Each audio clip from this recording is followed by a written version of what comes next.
Hi, this is Aurelia from Aureliaslight, and welcome back to my channel. I'm so happy to have you here. This is the second episode of this new series, this podcast called Manifesting the Miraculous, and focusing on metaphysics, spirituality, consciousness, and expansion of consciousness. And for this episode, we are going to be continuing the work of Florence Scovel Shinn and her book, The Game of Life and How to Play It.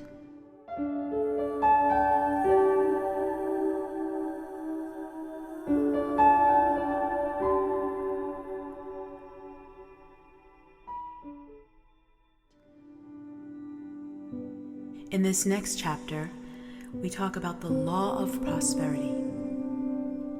The Almighty shall be thy defense, and thou shalt have plenty of silver. One of the greatest messages given to the race through the scriptures is that God is man's supply, and that man can release through his spoken word all that belongs to him by divine right. He must, however, have perfect faith in his spoken word. Isaiah said, "My word shall not return unto me void, but shall accomplish that whereunto it is sent." We know now that words and thoughts are tremendous vibratory force, ever molding man's body and affairs. A woman came to me in great distress and said she was about to be sued on the 15th of the month for $3,000. She knew no way of getting the money and was in great despair. I told her God was her supply and that there is a supply for every demand. So I spoke the word. I gave thanks that the woman would receive $3,000 at the right time in the right way.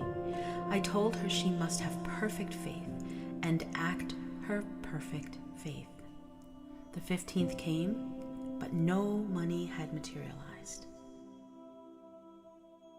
She called me on the phone and asked what she was to do.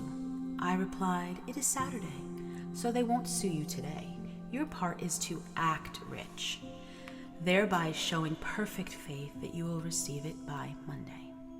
She asked me to lunch with her to keep her courage up. When I joined her at the restaurant, I said, "This is no time to economize. Order an expensive luncheon. Act as if you already received the $3,000. All things whatsoever ye ask in prayer, believing ye shall receive." You must act as if you had received it already.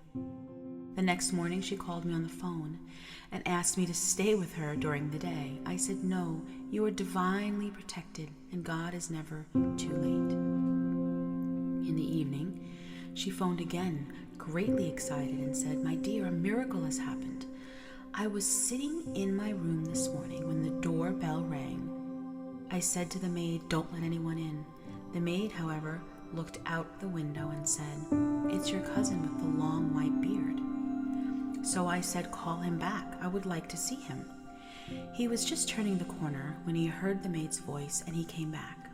He talked for about an hour, and just as he was leaving, he said, 'Oh, by the way, how are finances?'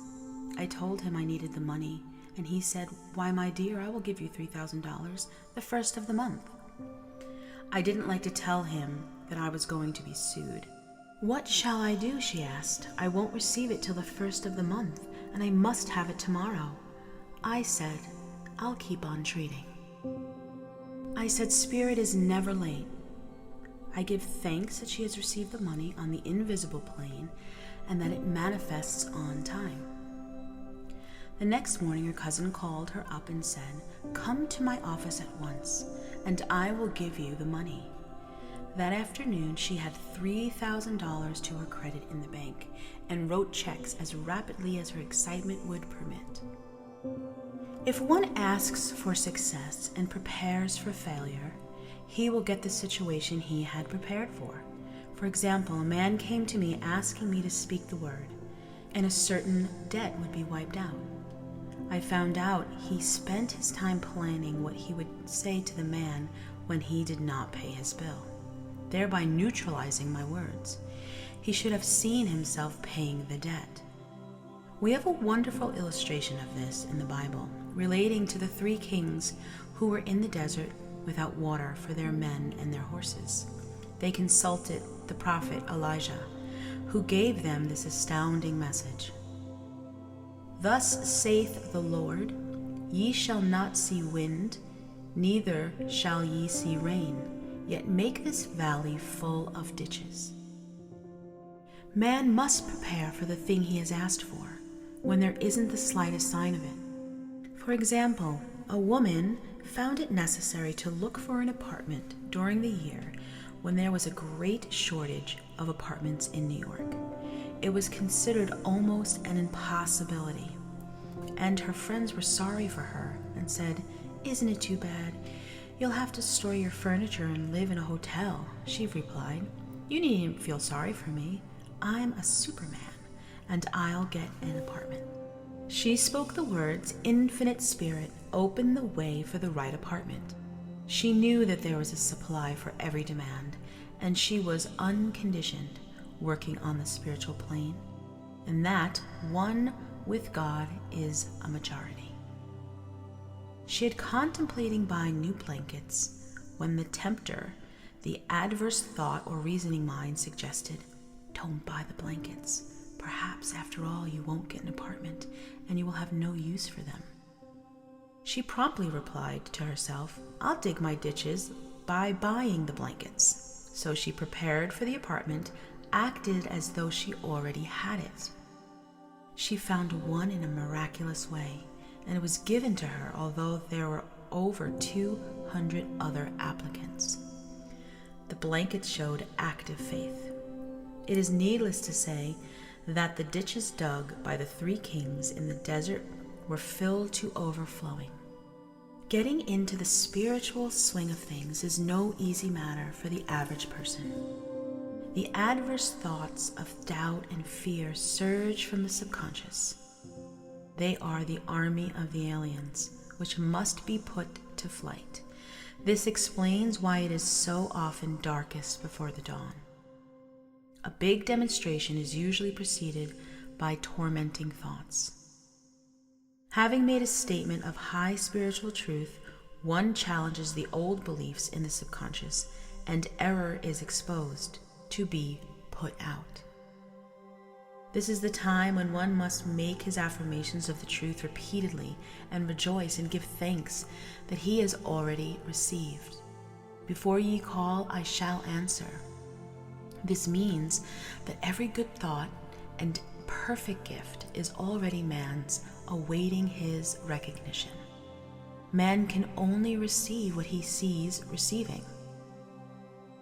The children of Israel were taught that they could have all the land they could see.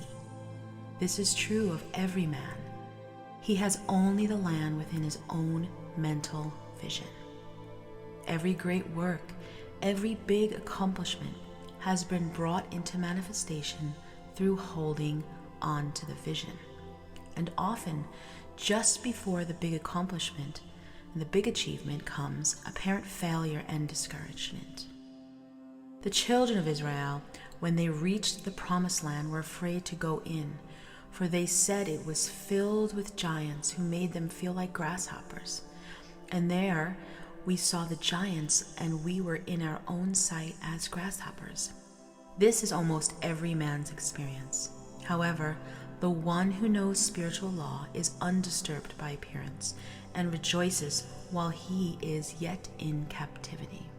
That is, he holds on to his vision and gives thanks that the end is accomplished. He has received. Jesus Christ gave a wonderful example of this. He said to his disciples, "Say not ye, there are yet 4 months, and then cometh the harvest. Behold, I say unto you, lift up your eyes and look on the fields, for they are ripe, all ready to harvest."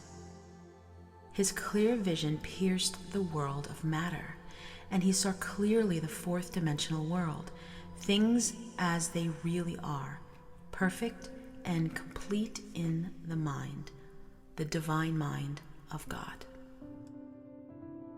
So man must ever hold the vision of his journey's end and demand the manifestation of that which he has already received. It may be his perfect health, love, supply, self-expression, home, or friends.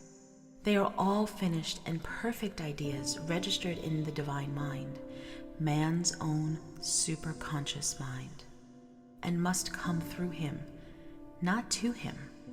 For example, a man came to me asking for treatments for success.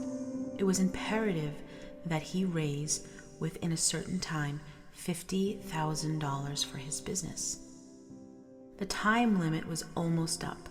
When he came to me in despair, no one wanted to invest in his enterprise, and the bank had flatly refused a loan. I replied, "I suppose you lost your temper while at the bank, therefore your power. You can control any situation if you first control yourself. Go back to the bank," I added, "and I will treat." My treatment was, you are identified in love with the spirit of everyone connected with the bank. Let the divine idea come out of this situation. He replied, "Woman, you are talking about an impossibility. Tomorrow is Saturday. The bank closes at 12, and my train won't get there until 10. And the time limit is up tomorrow. And anyway, they won't do it. It's too late." He replied, "God doesn't need any time, and it is never too late. With him, all things are possible," I added. "I don't know anything about business, but I do know about God." He replied, "It all sounds fine when I sit here listening to you, but when I go out, it's terrible." He lived in a distant city, and I didn't hear back from him for a week. Then came a letter. It read, "You were right. I raised the money and will never ever doubt the truth of what you told me again." I saw him a few weeks later, and I said, "What happened? You evidently had plenty of time after all." He replied, "My train was late, and I got there just 15 minutes to 12. I walked into the bank quietly and said, 'I have come for the loan,' and they gave it to me without a question. It was the last 15 minutes of the time allotted to him, and the infinite spark was not too late. In this instant, the man could never have demonstrated alone. He needed someone to help him, to hold the vision. This is what one man can do for another. Jesus Christ knew the truth of this when he said, "If 2 of you shall agree on earth as touching anything that they shall ask, it shall be done for them of the Father which is in heaven." One gets too close to his own affairs and becomes doubtful and fearful. The friend or healer sees clearly the success, health, or prosperity, and never wavers, because he is not close to the situation. It is so much easier to demonstrate for someone else than for oneself. So a person should not hesitate to ask for help if he feels himself wavering. A keen observer of life once said, "No man can fail if some one person sees him successful." Such is the power of the vision, and many a great man has owed his success to a wife, or a sister, or a friend, or someone who believed in him and held him without wavering to the perfect pattern. My mind, body, and affairs are now molded according to the divine pattern within. God is the only power, and that power is within me. There is only one plan, God's plan, and that plan now comes to pass. I give thanks that I now bring forth from the universal substance everything that satisfies all righteous desires of my heart. My mind, body, and affairs are now molded according to the divine pattern within. God is the only power, and that power is within me. There is only one plan, God's plan, and that plan now comes to pass. I give thanks that I now bring forth from the universal substance everything that satisfies all righteous desires of my heart. Now let's take a few minutes relaxing our breath and just integrating all of the words and the passages that you heard today.